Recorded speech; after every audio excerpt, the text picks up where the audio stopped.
पहला प्रश्न है दोस्तों, बलतोड़ा हिमनद स्थित है कहाँ पर? ऑप्शन है काराकोरम पर्वतमाला में, पामीर पठार में, शिवालिक में या आल्प्स में। तो सही उत्तर है काराकोरम पर्वतमाला में, ऑप्शन ए। दोस्तों बलतोड़ा हिमनद काराकोरम पर्वतमाला में स्थित है और इस पर्वतमाला में जो अन्य प्रमुख हिमनद हैं उसमें बियाफो, सियाचिन और हिस्पार इत्यादि हैं। तो याद रखिएगा बलतोड़ा हिमनद काराकोरम पर्वतमाला में स्थित है। अगला प्रश्न है, कौन सा हिमनद सबसे बड़ा है? बहुत ही महत्वपूर्ण प्रश्न है, बार बार परीक्षाओं में पूछा भी जाता है कि कौन सा हिमनद सबसे बड़ा है, सियाचिन, बाल्टोरो, चोगोलुंगमा या बियाफो। तो सही उत्तर सियाचिन, ऑप्शन ए। दोस्तों इन विकल्पों में दिए गए हिमनदों में सबसे बड़ा हिमनद सियाचिन है जो कि 76.64 किलोमीटर इसका विस्तार है। अगला प्रश्न है, चौराबाड़ी ग्लेशियर कहाँ पर स्थित है? आपको बताना है। बहुत ही महत्वपूर्ण प्रश्न है और हर बार परीक्षाओं में पूछा जाता है। तो चौराबाड़ी ग्लेशियर कहाँ स्थित है? केदारनाथ मंदिर के दक्षिण में, केदारनाथ मंदिर के पश्चिम में, केदारनाथ मंदिर के उत्तर या केदारनाथ के पूर्व में। तो सही उत्तर केदारनाथ मंदिर के उत्तर में चौराबाड़ी ग्लेशियर स्थित है, ऑप्शन सी आपका सही उत्तर है। दोस्तों चौराबाड़ी ग्लेशियर उत्तराखंड के रुद्रप्रयाग जिले में केदारनाथ मंदिर के उत्तर में स्थित है। अगला प्रश्न है, हिमालय के हिमनदों की पिघलने की गति सबसे कम है, सबसे अधिक है, विश्व के अन्य भागों की हिमनदों के समान है या हिमालय के हिमनदों के पिघलने के विषय में सूचना उपलब्ध नहीं है? तो सही उत्तर दोस्तों हिमालय के हिमनदों की पिघलने की गति जो है वो सबसे अधिक है। अगला प्रश्न है, सियाचिन है भारत और पाकिस्तान के बीच का हिमनदी सीमांत क्षेत्र, भारत और पाकिस्तान के बीच का मरुस्थलीय सीमांत क्षेत्र, चीन और भारत के बीच का सीमांत क्षेत्र या भारत और म्यांमार के बीच का सीमांत क्षेत्र। तो सही उत्तर सियाचिन दोस्तों भारत और पाकिस्तान के बीच का हिमनदी सीमांत क्षेत्र है, ऑप्शन ए आपका सही उत्तर है। अगला प्रश्न है, सियाचिन हिमनद कहाँ पर स्थित है? ऑप्शन देखिए, अक्साई चीन के पूर्व में, लेह के पूर्व में, गिलगिट के उत्तर में या नुब्रा घाटी के उत्तर में। तो सही उत्तर नुब्रा घाटी के उत्तर में सियाचिन ग्लेशियर स्थित है। सियाचिन ग्लेशियर अक्साई चीन के पश्चिम, गिलगिट के पूरब, लेह के उत्तर और नुब्रा घाटी के उत्तर में स्थित है और सियाचिन ग्लेशियर वर्तमान में केंद्र शासित प्रदेश लद्दाख, याद रखिएगा लद्दाख में स्थित है सियाचिन। अगला प्रश्न है, हिमालय में हिमरेखा किसके बीच होती है? आपको बताना है। तो ये याद रखिएगा हिमालय में हिमरेखा 4300 से 6000 मीटर पूर्व में होती है, ऑप्शन ए आपका सही उत्तर है। अगले प्रश्न पर आते हैं, निम्नलिखित हिमनदों में कौन सा उत्तराखंड के कुमाऊं प्रक्षेत्र में स्थित है? हिस्पार, जेमू, मिलाम या रूपल। तो सही उत्तर ये उत्तराखंड पीसीएस में पूछा गया प्रश्न है, आप जान लीजिए मिलाम हिमनद उत्तराखंड के कुमाऊं प्रक्षेत्र में स्थित है। अगला प्रश्न है, निम्नलिखित युग्मों पर विचार कीजिए, हिमनद और नदी। तो इसका मिलान, इसमें से आपको बताना है कि कौन से युग्म सही सुमेलित हैं और इन विकल्पों के आधार पर आपको बताना है कि कौन से जो विकल्प हैं या जो युग्म हैं वो सही सुमेलित हैं। तो यहाँ पर देखिए, बंदरपोच से यमुना नदी बिल्कुल सही, बाराशिगरी से चेनाब नदी, इसके अलावा मिलाम मंदाकिनी सही नहीं, सियाचिन जो है ये नुब्रा नदी बिल्कुल सही है, जेमू से मानस ये भी सही नहीं है। दोस्तों आप जान लीजिए कि बंदरपोच से यमुना नदी का उद्गम है, बाराशिगरी से चेनाब, मिलाम से गौरी गंगा, मिलाम से मंदाकिनी नहीं बल्कि गौरी गंगा का, सियाचिन से नुब्रा और जेमू से तीस्ता नदी का उद्गम होता है। तो 1, 2 और 4 युग्म आपके सही सुमेलित हैं। अगले प्रश्न पर आते हैं, भारत का सबसे बड़ा ग्लेशियर कौन सा है? बहुत ही महत्वपूर्ण प्रश्न है। यहाँ ऑप्शन में देखिए, पिंडारी, गंगोत्री, यमुनोत्री और सियाचिन में। तो सही उत्तर आपका सियाचिन हो जाएगा। यहाँ पर आप देख सकते हैं, सियाचिन ग्लेशियर गैर ध्रुवीय क्षेत्र में विश्व का दूसरा सबसे बड़ा और भारत का काराकोरम श्रेणी में स्थित सबसे बड़ा आकार वाला ग्लेशियर है और ऑप्शन डी आपका सही उत्तर है। दोस्तों, ग्लेशियर, हिमनद और हिमरेखा के बाद आइए पठार से संबंधित महत्वपूर्ण प्रश्नों को देखते हैं। पहले प्रश्न पर आते हैं, भारत के दक्कन के पठार पर बेसाल्ट निर्मित लावा शैलों का निर्माण हुआ है किस युग में? आपको बताना है। क्रिटेशियस, प्लीस्टोसीन, कार्बोनिफेरस या मायोसीन में? तो सही उत्तर, भारत के दक्कन के पठार पर बेसाल्ट निर्मित लावा शैलों का निर्माण क्रिटेशियस युग में हुआ है। दोस्तों, कार्बोनिफेरस युग के दौरान दामोदर, सोन महानदी और गोदावरी बेसिन में कोयले का निर्माण हुआ, जबकि क्रिटेशियस युग के दौरान अत्यधिक ज्वालामुखी उद्गार से दक्कन ट्रैप का निर्माण हुआ था। अगला प्रश्न है, मेघालय का पठार भाग है किसका? आपको बताना है।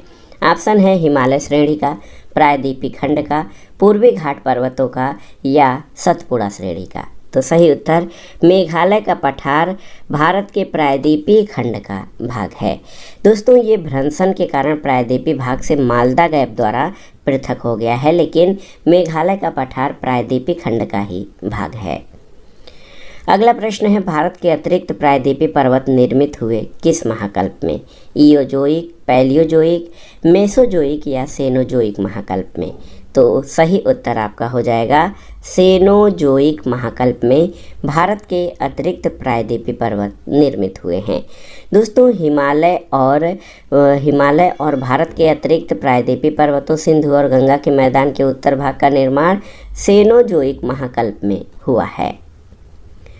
अगला प्रश्न बहुत ही महत्वपूर्ण है, दंडकारण्य भारत के किस भाग में स्थित है? उत्तरी, पूर्वी, मध्यवर्ती या पश्चिमी भाग में? तो सही उत्तर मध्यवर्ती, ऑप्शन सी। दोस्तों, दंडकारण्य भारत के मध्यवर्ती भाग में स्थित है और इसका विस्तार किन राज्यों में है?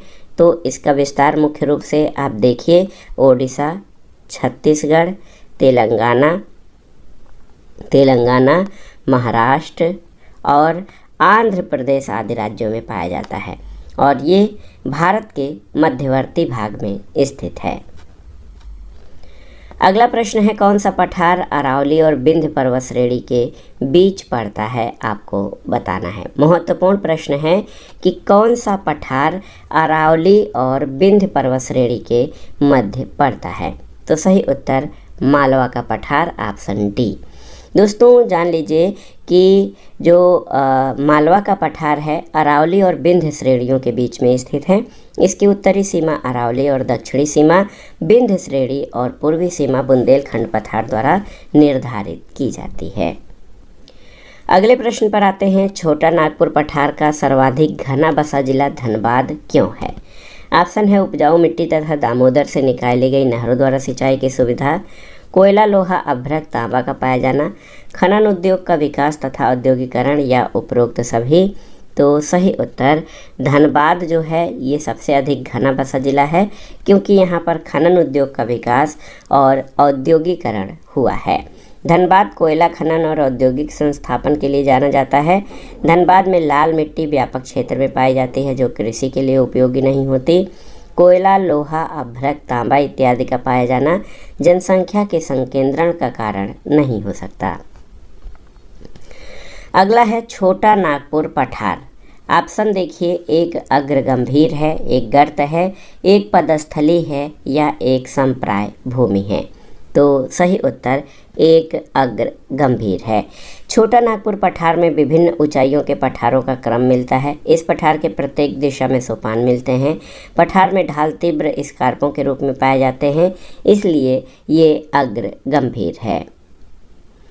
अगला प्रश्न है, अरावली और विंध्य श्रृंखलाओं के मध्य कौन सा पठार स्थित है? तो आप जानते हैं मालवा का पठार अरावली और विंध्य श्रृंखलाओं के मध्य स्थित है और ये प्रश्न भी बार बार परीक्षाओं में पूछा जाता है। अगला प्रश्न है दंडकारण्य क्षेत्र अवस्थित है कहाँ पर। तो अभी अभी हमने पढ़ा है। तो दंडकारण्य क्षेत्र भारत के मध्यवर्ती क्षेत्र में, इसका विस्तार छत्तीसगढ़, उड़ीसा, तेलंगाना और महाराष्ट्र और आंध्र प्रदेश में पाया जाता है। तो ये यहाँ पर विकल्प में छत्तीसगढ़ और उड़ीसा में दंडकारण्य क्षेत्र अवस्थित है। अगला प्रश्न है निम्न में कौन सा मेघालय पठार का अंश नहीं है। भुवन पहाड़ियाँ, गारो पहाड़ियाँ, खासी पहाड़ियाँ या जयंतिया पहाड़ियाँ। तो सही उत्तर है भुवन पहाड़ियाँ। ये मेघालय पठार का भाग नहीं है, ये मिजो हिल्स का भाग है जो पूर्वोत्तर हिमालय का अंग है। गारो, खासी और जयंतिया पहाड़ियाँ मेघालय पठार के भाग हैं। अगला प्रश्न है बिहार के निम्न हिस्सों में से कौन सा हिस्सा भूतात्विक दृष्टि से अपेक्षाकृत पुराना है। तो ये बीपीएससी यानी बिहार पीसीएस के लिए महत्वपूर्ण प्रश्न है। तो आप जान लीजिएगा दोस्तों, खड़गपुर पहाड़ियाँ जो हैं ये हिस्सा भूतात्विक दृष्टि से अपेक्षाकृत अधिक पुराना है, क्योंकि खड़गपुर पहाड़ियाँ धारवाड़ क्रम की हैं, जबकि रोहतास पठार विंध्य क्रम की, उत्तर पश्चिम पहाड़ियाँ तृतीय क्रम की और उत्तर गंगा मैदान नवीनतम है।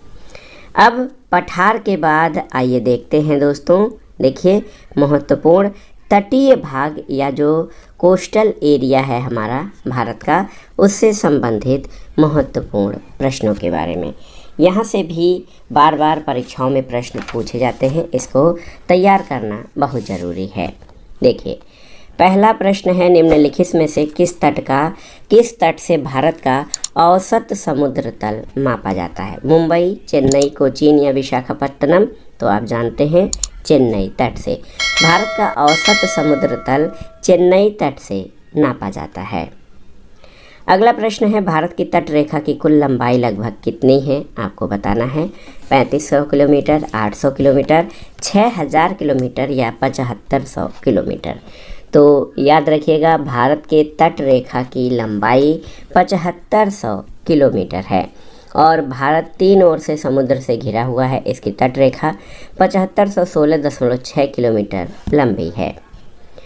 अगला प्रश्न है भारत के किस राज्य का समुद्री तट सबसे अधिक लंबा है। आंध्र प्रदेश, महाराष्ट्र, गुजरात और तमिलनाडु में। तो सही उत्तर गुजरात का समुद्र तट सबसे लंबा है। दोस्तों भारत के गुजरात राज्य का जो समुद्री तट है सबसे लंबा है, जबकि गोवा की तट रेखा सबसे छोटी है।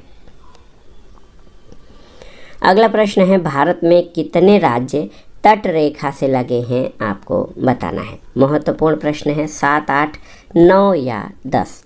तो सही उत्तर 9 राज्य, ऑप्शन सी आपका सही उत्तर है। याद रखिएगा भारत के 9 राज्य और 4 केंद्र शासित प्रदेश तट रेखा से लगे हैं। टोटल अगर जो राज्य और केंद्र शासित प्रदेश तो ये 13 हो जाएंगे। अगला प्रश्न है प्राचीन भारतीय ऐतिहासिक भूगोल में रत्नाकर नाम किसका सूचक था, आपको बताना है। तो रत्नाकर रत्नों की उत्पत्ति करने वाला ये हिंद महासागर का नाम रत्नाकर होता था प्राचीन भारतीय ऐतिहासिक भूगोल में। अगला प्रश्न है तमिलनाडु और आंध्र प्रदेश के तट का नाम क्या है। कोरोमंडल, मालाबार, उत्तरी सरकार या कोंकण। तो सही उत्तर कोरोमंडल। दोस्तों याद रखिएगा कोरोमंडल तट का विस्तार भारत के दक्षिणी प्रायद्वीप के दक्षिण पूर्व में आंध्र प्रदेश के फाल्स डीबी बिंदु से तमिलनाडु के केप कमोरिन तक है। तो यहाँ पर तमिलनाडु और आंध्र प्रदेश के तट का नाम कोरोमंडल तट है। अगला प्रश्न है किसे केप कमोरिन के नाम से भी जाना जाता है। मिजोरम, कश्मीर, कन्याकुमारी और गुजरात। तो सही उत्तर कन्याकुमारी, ऑप्शन सी। दोस्तों याद रखिएगा कि कन्याकुमारी को केप कमोरिन के नाम से जाना जाता है।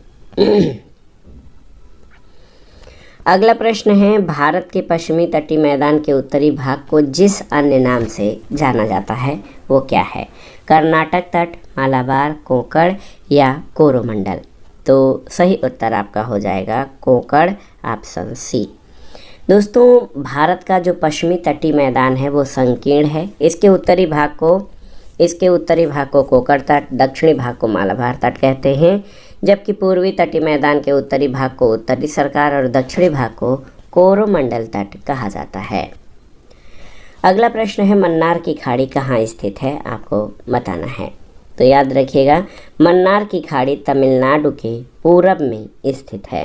दोस्तों, मन्नार की खाड़ी या गल्फ ऑफ मन्नार हिंद महासागर का एक भाग है जो भारत के तमिलनाडु राज्य के दक्षिण पूर्व और श्रीलंका के पश्चिम में स्थित है। अगला प्रश्न है केरल के तट को क्या कहते हैं। ये भी महत्वपूर्ण प्रश्न है आपके लिए। केरल के तट को क्या कहते हैं, कोकण, मालाबार, कोरोमंडल या किनारा। तो अभी अभी हम लोगों ने पढ़ा है मालाबार तट, ऑप्शन बी। केरल के तट को मालाबार तट कहते हैं। भारत के पश्चिमी तटीय मैदान के उत्तरी भाग को कोकण और दक्षिणी भाग को मालाबार तट कहते हैं। केरल पश्चिमी घाट के दक्षिणी साइड में स्थित है, इसलिए इस तट को मालाबार तट कहा जाएगा। अगला है कोंकण तट कहाँ से कहाँ तक विस्तृत है, आपको बताना है। तो उत्तर है दमन से गोवा तक। कोंकण तट दमन से गोवा तक विस्तृत है। अगला प्रश्न है तमिलनाडु का समुद्र तट कहलाता है क्या, आपको बताना है। तो सही उत्तर याद रखिएगा, कोरोमंडल। तमिलनाडु का समुद्र तट कोरोमंडल कहलाता है। अगला प्रश्न है सफ़ेद रेगिस्तान भारत के किस राज्य में स्थित है, गुजरात, तमिलनाडु, जम्मू कश्मीर या सिक्किम में। तो सही उत्तर हो जाएगा गुजरात के पश्चिमी तट पर स्थित कच्छ के रण। देखिए, ऑप्शन ए आपका सही उत्तर हो जाएगा, आप जान लीजिए। तो गुजरात के पश्चिमी तट पर स्थित कच्छ के रण को सफ़ेद रेगिस्तान या वाइट डेजर्ट कहा जाता है। कच्छ का रण सफ़ेद लवणीय मरुस्थलीय रेत के लिए प्रसिद्ध है। अगला प्रश्न है किसे अरेबियन समुद्र की रानी कहा जाता है, मुंबई, तिरुवनंतपुरम, कोच्चि या सूरत। तो आप सभी जानते हैं कोच्चि को अरेबियन सागर की रानी कहा जाता है। ऑप्शन सी आपका सही उत्तर है। कोच्चि केरल राज्य के पश्चिमी तट पर स्थित एक बंदरगाह शहर है। इसे अरब सागर की रानी के नाम से भी जानते हैं। अगला प्रश्न है सर्वाधिक तटीय अपरदन होता है किससे, लहरों से, ज्वार भाटा से, धाराओं से या सुनामी लहरों से। तो सही उत्तर आपका हो जाएगा लहरों से सर्वाधिक तटीय अपरदन होता है। दोस्तों, तटीय अपरदन में समुद्री लहर, ज्वार भाटा, धारा, सुनामी लहर, मानवीय क्रियाकलाप की महत्वपूर्ण भूमिका होती है। इनमें से सर्वाधिक तटीय अपरदन लहरों द्वारा होता है। अगला प्रश्न है भारतवर्ष की जल क्षेत्र सीमा कहाँ तक फैली हुई है। तो आप जान लीजिए 12 नॉटिकल मील। समुद्र में 12 नॉटिकल मील तक भारत की जल क्षेत्र सीमा फैली हुई है। दोस्तों, तटीय क्षेत्र प्रबंधन कार्य भारत में समुद्री विकास विभाग के अंतर्गत आता है। और आप जान लीजिए कि भारत की तटीय जल रेखा का वर्गीकरण जो क्षेत्रीय जल क्षेत्र है, टेरिटोरियल वाटर 12 नॉटिकल मील, संलग्न क्षेत्र 24 नॉटिकल मील और एक्सक्लूसिव इकोनॉमिक जोन या अनन्य आर्थिक क्षेत्र 200 नॉटिकल मील, महाद्वीपीय जल सीमा 200 नॉटिकल मील आती है। सही उत्तर ऑप्शन ए हो जाएगा। अगला प्रश्न है खंभात की खाड़ी किसके बीच स्थित है, आपको बताना है। कच्छ के रण और जामनगर, राजकोट और जूनागढ़, भुज और जामनगर या भावनगर और सूरत। तो खंभात की खाड़ी भावनगर और सूरत जिलों के मध्य स्थित है। ऑप्शन डी आपका सही उत्तर है। अगला प्रश्न है किस राज्य की भूमि भारत के पूर्वी और पश्चिमी तटों पर स्थित है, आपको बताना है। पांडिचेरी, केरल, आंध्र प्रदेश और महाराष्ट्र में। तो सही उत्तर क्या हो जाएगा, पांडिचेरी। आप जानते हैं कि पांडिचेरी, इसका नाम अब पुडुचेरी हो गया है। ये संघ शासित क्षेत्र की भूमि भारत के पूर्वी और पश्चिमी दोनों तटों पर स्थित है। पुडुचेरी के 4 जिले हैं। पुडुचेरी कराईकल तमिलनाडु तट पर है, यनम आंध्र प्रदेश के पूर्वी तट पर, माहे केरल के पश्चिमी तट पर स्थित है। तो पांडिचेरी दोस्तों आप जान लीजिए कि ये तमिलनाडु, आंध्र प्रदेश और केरल TAK में विस्तृत है। अगला प्रश्न है भारतवर्ष के पश्चिमी तटीय निम्नांकित शहरों पर विचार कीजिए। जंजीरा, कन्नूर, नागरकोइल, सिंधुदुर्ग। तो उत्तर से दक्षिण यानी नॉर्थ टू साउथ इन नगरों का सही क्रम क्या होगा। तो सबसे उत्तर में आप जान लीजिए जंजीरा है, उसके बाद सिंधुदुर्ग है, फिर कन्नूर और उसके बाद नागरकोइल का स्थान आता है।